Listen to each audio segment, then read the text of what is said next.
This is forward. Very good morning to all of you.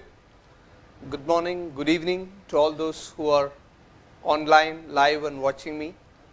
And thank you for your tweets, thank you for your SMS saying that you are looking forward to it. It's always a great pleasure when somebody tells you that they are looking forward to your talk. And I just enjoyed the last session. I think his 26 years of negotiation skills shows off. I was very happy to listen to him that he has put negotiation in a positive light, because it generally, wherever you go for negotiation, it always viewed in a negative connotation. So thank you, Mr. Chandok, for that. And today, this session is going to be building brand through social media.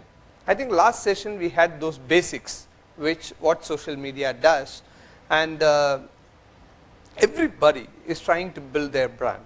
Today, what you are, see, I always say, like when people meet you, they ask you, what's your name? Then the next question that comes is what you do. That becomes your brand. Be it a student, be it an employee, be it an SME, be it a corporate, whatever your brand is, that comes next to your name. So your name carries a weight depending on the brand that you have created. We can talk about personal brands, we as a person. We can talk about brands which are SMEs. We can talk about corporate brands. But the underlying significance of these brands remain the same. And like never before, there has been an area where all the brands can look forward to build a global audience thanks to social media tools. We saw it yesterday. Just to capture, again, talking about social media, I would like to have your questions through your tweets at Bharat Krish. And yesterday we concluded with this, that social media is a set of online tools for social interactions, the keywords being tools and interactions. And it accelerates and eases word of mouth. See, I have bought a good brand. I always say, if I have bought a good brand, that shows my intelligence, right? I have bought a very good phone. So immediately, if I say I have bought a good phone, I say that I am intelligent. Because I am intelligent, I have bought a good brand. So people generally try to show off their intelligence by saying they have bought a good product. So when they talk about it, that's what we talk about, ease of utilization of word of mouth communication. The moment you buy maybe iPhone 5, you say, oh yeah, I bought this iPhone 5, it is good in this. So you see, the word of mouth through social media travels much faster than the traditional method. And it is also two-way conversations. Believe me, if you are going to talk about social media tools and say you are present in social media and you have a brand page or you have a brand account, and if somebody visits that, and out of the 50 updates, 45 is yours, then it's not, you are not doing social media right. It has to be a conversation. People have to talk to you. You have to engage them in a conversation, reply to them. It can be positive, it can be negative. Believe me, even if it is negative, people will see how you engaged. It's not about the negativity. So if you, no, it's like keeping a loudspeaker and shouting is not social media. You find, apply this to all the brands in social media today, and then you will see what are good brands engaging in social media and what are brands which are using it as an advertising channel. And unless there is two-way conversation, social media is not done right. And if you want to be part of the network data, that is for the future. See, as he said, when you want to buy a mobile phone, what do? You just Google it and see. You see the reviews. And you would believe the person who has reviewed it. Even if you don't know, you would trust them, believe them more than the brand guy. The brand guy would say that's the best brand. But people tend to, reports show that 90% believe their peer-to-peer recommendations rather than any single brand. So people always ask me, okay, I have understood what is social media and its online tools and all that, but where do I start? Where do you start? You have to first, even before you start with social media tools, you have to understand it has a lot of impact on the business, on the brand. Some of them could be management practices, like how you recruit. Suppose if you recruit through social media, your practice would change, your HR has to change.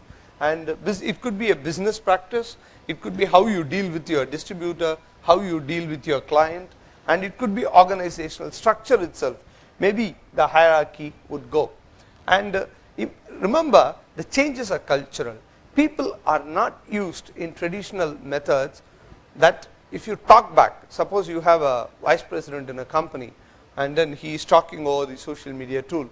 In traditional scenario, he is not used to hearing it, listening back. He is not used to you talking back. But here, everybody is going to talk back. So the biggest change is cultural. You cannot be a control freak. You have to give the control to the audience. That is one of the biggest challenge in social media. And as I said, suppose your vice chancellor is here and he is talking to you. He says something. Within this audience, nobody would get up and tell him he is right or you differ from his opinion. Suppose you use social media tools, maybe in a Facebook, in Twitter, somewhere else, in the university. You say, oh, okay, it doesn't go well, this could be better. Now, if he sees that, see, in a traditional way, you may not walk into your VC office and talk to him, but here you are talking to him directly. Whoever is in between, it just collapses. In a company setup, you say, not every day you get into a MD's room or a vice president's room and talk to them, but in social media, you are talking to them directly. So the hierarchy collapses straight. And training to adopt it. See, if you have to shift from traditional ways to social media ways, you need a lot of training. You need a lot of acceptance that you have got to train internally before you take it outside. And that's why I say, always start internally. If a team of 5 or 6 team members cannot accept, cannot talk properly, cannot do the right things, it is highly unlikely that you would go and do it with your customer. So always start with the internal tools, learn the nonsense, and then move to customer side. And so this is where we start. We start internally, we start practicing, we start accepting the changes, and then how do we start? See, before starting your brand and going out and talking to your customer, just monitor. Who are the other brands like you? Like for example, universities, take top 100 universities in the world and see how those universities are having their social media dashboard. How do they use all these tools? So I'm sure if you put, there are a lot of articles, there is even rating which university stands first and why. So you can monitor and learn a lot of things. In terms of corporate world, you can monitor your industry, you can monitor your business, you can monitor your competitors. See how do they do it? How have they changed? How have they changed their management? How have they changed their business practices? How have they changed interacting with their customers? And create scenarios. They always, people are always afraid about others talking back. So like he said in the last session for negotiation, always create scenarios. Suppose I say no. Suppose somebody says your brand is very bad. Suppose somebody says, I bought a mobile phone, the Wi-Fi is not working. Say that. The people are going to say that. So create such scenarios and then learn how will you react to it. So that scenario creation always helps. And when you open a social media account, have a unique name all across. It's already late, but I think you can try for some variations. Because suppose I am with you on Facebook page and I know your name as something, I will try the same name in other social networks to find you. So it helps to have a brand and have one name across all the networks and platforms. And profile creation. See, I always say this is one of the most important thing. You opened account, let's say a brand account in Twitter or Facebook page or something like that. You are yet to update it. You haven't put in all the ingredients there, but you have started inviting people. you have asked people to take a look. Suppose they come and then they see this incomplete profile, you have already lost the chance. You have lost the chance for your first impression, and they are not going to come back and see. So unless you create your profile completely, whatever you want the customer to see your brand as, don't invite people. So profile creation becomes very, very important. Choosing the right tools. Okay, now we know social media is important, it helps the brand. Now, where do I go? Do I choose Facebook? Do I choose LinkedIn? Do I choose Twitter? Do I go blog? Do I create videos? There is no single prescription. It depends on the brand. It depends on what it does to the customer. How do you want to communicate with the customer? In what way will it be useful to the customer? So there is no single prescription. Maybe there will be a combination of all the tools. It depends. So, and also one more thing you have got to see, as I mentioned earlier also, the target audience. Suppose you have a lack of people, lack of customer who is going to see, for example, take any famous mobile brand or something. They create a customer support, let's say, and if they are selling 1 million phones, and if they keep one social media guy as customer support and ask him to reply, it's not going to be possible. So you have got to see what target audience, what is the size of the target audience you are attempting, and then you have got to see what are the resources employed. This is always important so that you do it right. And which are the social networks? Should I go, again, if you are in a gaming industry, let's say you have a product for teens, and then choosing a network where only old people are there is a wrong network to go, wrong community to attend to. So the social network, you also have to see who is it your right target audience. Are they there? If my customers are not there, there is no point in choosing my social network. For example, if you want to recruit people, maybe LinkedIn is the best, where no, everybody has put their profile and you search there.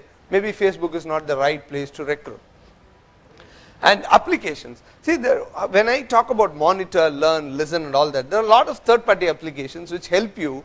Wherever there is a mention of your brand, it can bring it to your notice. So such applications do exist. So you have got to use those applications so that your efficiency with social media tool increases.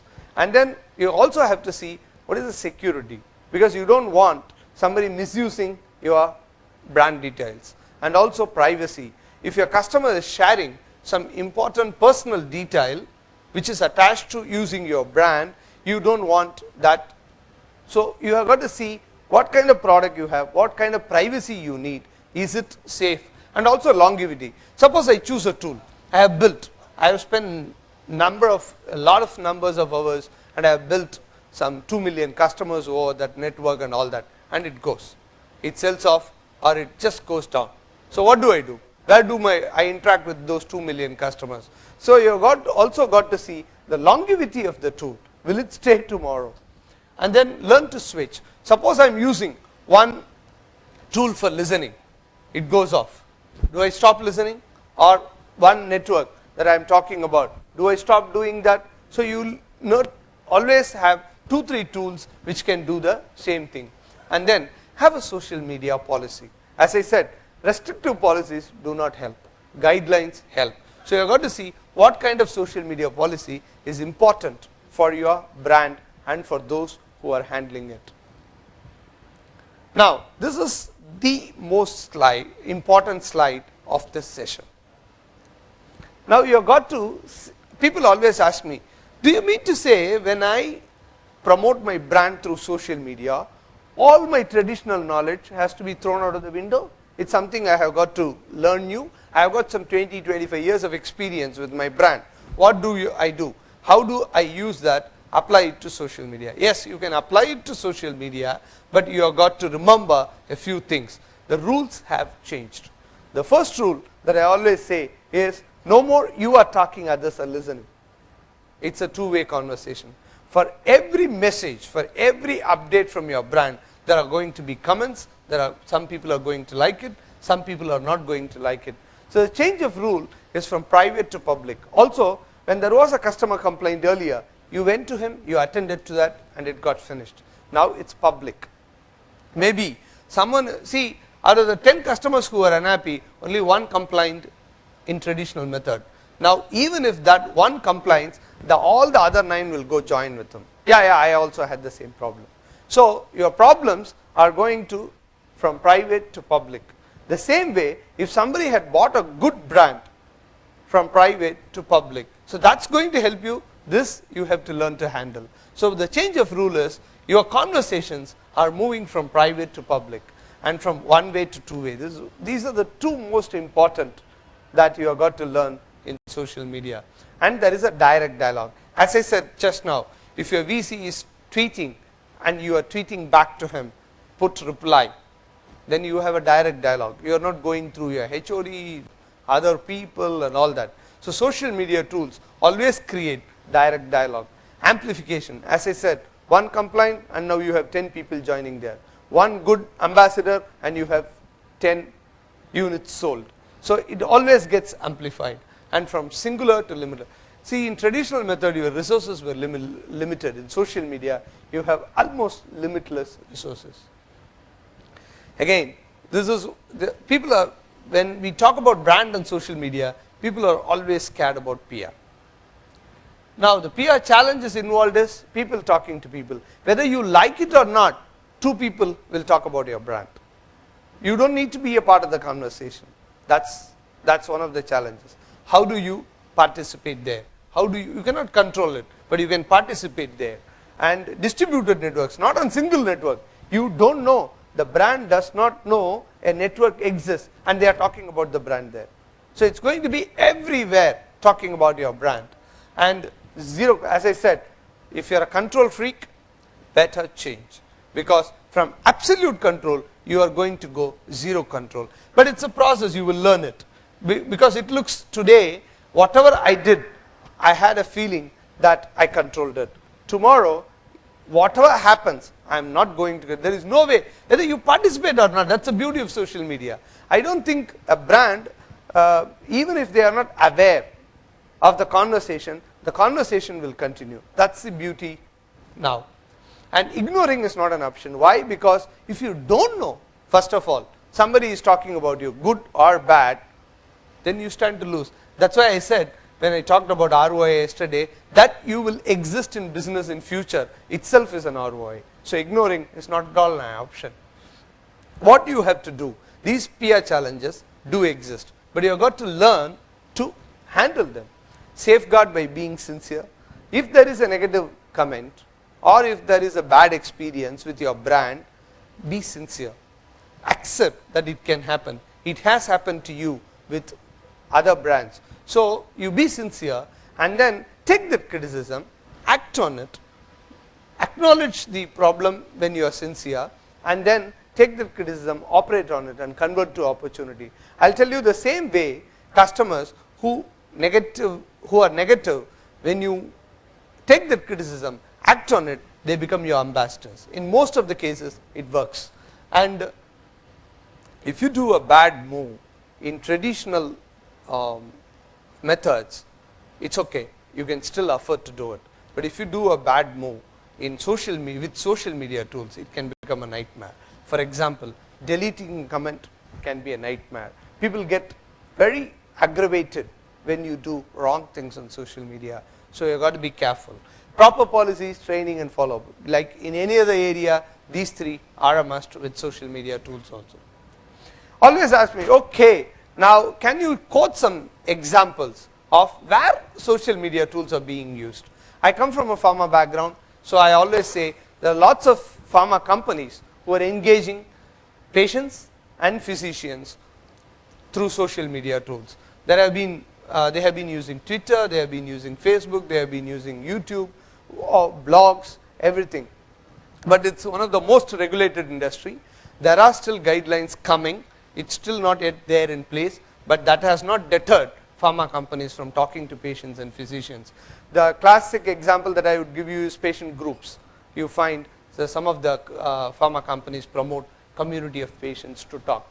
And real estate agent, buyers, sellers, again, this is one thing which you can commonly see. Even in India, I have seen a lot of real estate agents and promoters using social media tools.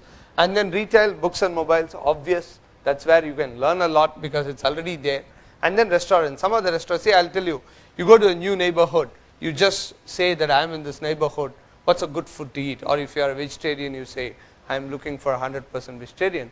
The restaurants who monitor these comments can reply to you saying that, okay, we have got this menu, will you be interested, come over. So they are using it. And then on investment side, see, people generally say there is absolutely no investment, no expenses on that. I wouldn't say that. I would say there is no capital expenditure because creating an account in most of the network is free, and even the applications that you use for minimal features, it's free. But if you are a big brand and using some of the applications, you can even that cost is a fraction of the cost that you would spend in traditional methods. But there are indirect operational expenditure. As I said, remember the target audience. So if you have a huge target audience, to reply to them, to engage them in conversations, you have got to have so many people. So there are going to be indirect operational expenditure. So you have got to see which target audience, how big are you doing it, and then take into account how much resources you would spend on. The best practices. Social media is very good, is easy if you put in place a policy and follow best practices. You have to do social media not as a different thing, but as a business process. For example, whoever is handling your brand in traditional ways, they have to be brought in and they have to handle the customers, and you cannot employ just 2 social media guys and then give them the whole business and then say that you handle it separately and we will handle this separately. It doesn't work. So it has to be into your brand workflow. And smart strategies, short term and long term goals. See, short term could be some getting 100,000 people onto my brand, visit my brand, like my brand. But that's in long term have to convert into sales or customer satisfaction or whatever criteria that you have.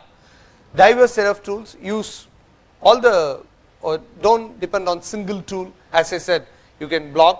I advise generally keep blog as your home and use all the other networks, other tools as outposts. See, for example, I always say when you meet a customer on the road or somewhere else, you start talking to him, but he wants more information. Probably you invite him to your office, or probably you invite him to a distributor point or something like that. So your blog can be your office, and these outposts you can initiate conversation and bring them on to your home to engage them. And then measure relevant metrics. See, suppose I want to see how much I have sold because of social media. So I got to choose a relevant metric. That is, how many people did I engage in conversation, how many got converted, how many bought my product, and how many referred, how many got satisfied with my thing. So your metrics of social media has always been linked to your brand objectives. And feedback, of course, like in any other process that we do, take feedback and fine tune your strategies. Plan for adequate resources. I keep telling this because people just jump in with a huge network and try to engage everybody, and they don't answer people, or they don't know that a conversation has happened, and that can fire badly. Again, one of my favorite slides is this: always start internal and go external is my advice, because internally there are enterprise tools which you can use to share knowledge, for training, for collaboration and problem solving. I'll tell you an interesting example. I go to a company, I talk to a set of people who is handling a brand, and then I ask them first before the session, what are your questions? And then write it down, maybe 5, 6, 7, 8, and then ask the same set of people, can anyone answer that? The question asked by someone is always answered by someone, and most of the time within that group, within that set of people, all the answers remain, but they never have shared. It takes somebody else to put them together and then do the process. So that is why I say these tools can be extremely useful if you can put them on one platform and allow them to share. And training, with the distant geographies, with various locations, social media tools are a wonderful way to train people. Collaboration, I think a long session can be handled with collaboration. Collaboration is nothing but real time, everyone knows, everyone contributes. And problem solving, again, if you have a, let's say, network within your company where people post their problems and it is visible to everybody. Maybe you know your marketing problem, there is somebody in the factory, somebody elsewhere who will solve the problem. Not necessarily internal, this has also been tried out externally. Like a company has a problem, it asks its customers, what do they think could be the solution? And most of the time, you are amazed. If you have 2 people for problem solving internally, maybe you have 200,000 people who will try to solve the problem from externally. So these things can be tapped into. External, as I said, you can use social media tools for recruiting, customer support, sales, interaction with your customers, for taking feedback. The only thing is the scale at which it happens is really good for the brand. Measuring metrics, what do you measure in social media tool? We always say passive customers. How many people visited your brand? It could be, let's say, 10 million people visited your brand. Out of them, how many spoke to you? Active customers who took interest in talking about your brand, talking to you or talking to others about your brand. And referrals, how many of them after visiting your page referred to a friend, referred to somebody else? And then see what is as I said, it's not going to be all rosy. It's all not going to be only positive comments. There are going to be negative comments. But you have to see this ratio. For every 100 people talking good about me, if there is 1 or 2 who is talking negative about me, it's still okay, it's manageable. But if there are 100 people talking negative and 1 or 2 saying it's okay, I think I have got to recheck. So this always helps. And then see what kind of comments you invite. What kind of, are they, like he was telling in the last session. It is about the comments, it's not about positive or negative. The moment somebody comments, that means that they are interested in you. And forwards, we always forward to look at it. When somebody says he is buying a mobile or a book or something like that, you see everybody jumps and then it gives you suggestions. Again, sales, customer satisfaction, ROI, leads, conversions, earnings, goodwill. See, these are done traditionally. The same thing can be measured with social media metrics also. Again, one of the most important thing, you have a very good brand already existing. You get onto social media tools, you have got to take care of the security, safety of the brand. Whatever you have built should not be destroyed. Or even if you are starting today, whatever over a period of time you will build, you should not allow it to be destroyed just like that, because the amplification is so high, it can happen before you realize it. So I always say employee behavior. Somebody getting out of your office can damage your brand. And spam, phishing, malware, like in any other IT field, whatever you are used to, the same can happen in social media also. And misuse or damage. So to take care of the security of the brand, once again, you have got to formulate your policies and practices. Who does what? Who answers the customer? Who has got what authority level to answer? It should never be on an impulse. A reward and penalty system. So somebody uses their creativity, promotes a brand, you reward them, and then if somebody makes a mistake and put your brand under difficulty, anywhere reward and penalty system work. And the same way, like IT security, you have got to take care of security of your social media presence also. In a nutshell, social media has its advantages, has its disadvantages. What you have got to see is, again, my favorite way of saying that is, you have risks, you have benefits. In a clinical setup, when you go to a doctor, I always say, like they evaluated risk versus benefit. Whenever the benefits are more, they take that as a call. So the same way for your brand also, you list out your risk, you list out your benefits. See how you can minimize your risk and then attempt to increase your benefits. So it's only the scoring over of benefits over the risk which will make a brand. And you cannot ignore social media, as I said. That's one of the risks, where the ROI is that you have to exist. In future, if you are, see for example, I will tell you, if somebody is going to buy a brand and they are going to go over the internet and then buy it online. Now, what about the traditional shop? He loses out that sale. So, like that, if 80% of the customer move online, what happens? Your business might not exist. So, I always say a good ROI to start with is that you exist. Opinion on social networking sites is going to happen whether you like it or not, whether you participate or not. See, I am telling you, I am not going to ask you whether should I talk about you. I am not going to tell you I am talking about you. It's up to you to find out and come to me as a customer. So, what will happen? The risk of not adopting social media is loss of market share and loss of reputation. And the benefits are better positioning. You are getting more customers reaching out to them, and then higher payoffs, higher ROI in every metric that you can measure comparatively with traditional things. So, I thank you for the patient listening. Thanks once again for the opportunity, and you can tweet your questions at Bharat Krish. Thank you very much. I think we are going to the next session, where we are going to have wonderful learnings from Mr. Nareen. Thank you. Thank you, Mr. Bharat.